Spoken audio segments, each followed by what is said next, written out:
Hi, let's see if we can help with this problem, finding the area of the polar curve r squared equals 16 cosine 2 theta. And before I start looking at the graph and figuring out bounds and all of that, I know that my area of any polar curve is 1/2 times the antiderivative of r squared d theta. That came from, that area of the sector, basically breakdown. So I have 1/2. They gave me r squared as 16 cosine 2 theta. So half of 16 is 8, and the antiderivative of cosine 2 theta is sine 2 theta over 2.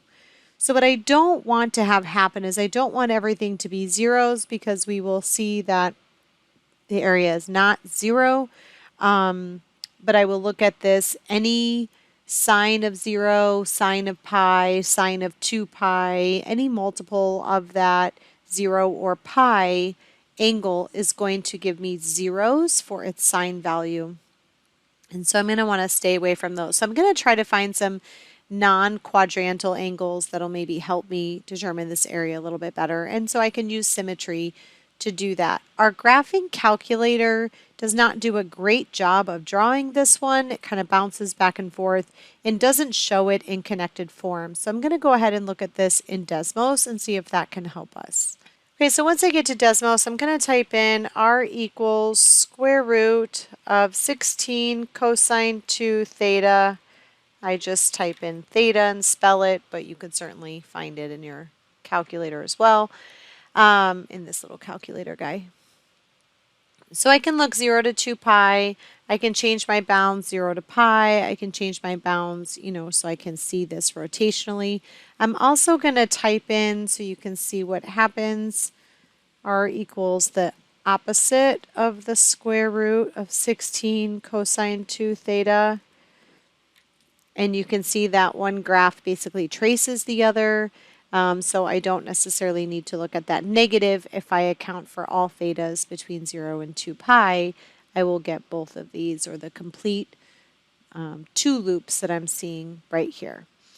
So I could go off to the side and solve an equation. When does 16 cosine 2 theta equal 0? So you're really looking for cosine of 2 theta equals 0 and solve that trig equation. And you will come up with the pi over 4 answer as an example, 1 pi over 4. So let me just look right here real quick. What happens if I only look at this first curve from 0 to pi over 4? So what we can see is that I get the top half of this loop here. So here's the whole thing showing both of these 2 loops. It is symmetric, top to bottom and the left to right. So if I look 0 to pi over 4, again, one more time, I can see that I'm getting the top half of that loop, which would be symmetric to the bottom over here on the left, and the top. So if I multiplied by 4, then perhaps this would give me my complete area. So I'm going to integrate from 0 to pi over 4, and I'm going to multiply it by 4. One other thing that we can do is we can click on the wrench. I'm going to move this over just a little bit. And if I click on the wrench, I can go back and forth from polar graphs to, or polar paper, polar grids to the rectangular grid, whichever you prefer to see it. It's almost like putting a transparency over, your rectangular system. So you can see that right there. So I hoped that helped convince you that I'm going to take this area formula, I'm going to multiply it by 4, because I'm going to use symmetry, and we're going to go bound 0 to pi over 4. Okay, sine of 2 times my upper bound of pi over 4, and 2 theta, my lower bound is 0. Sine of 0 is 0. And sine of pi over 2 is 1. So my area does in fact turn out to be 16. So I hope you found this helpful, and sometimes graphing with Desmos can really make it a little bit more clear, especially if we're not seeing what we like on our graphing calculator. I hope that helps. Thanks for watching.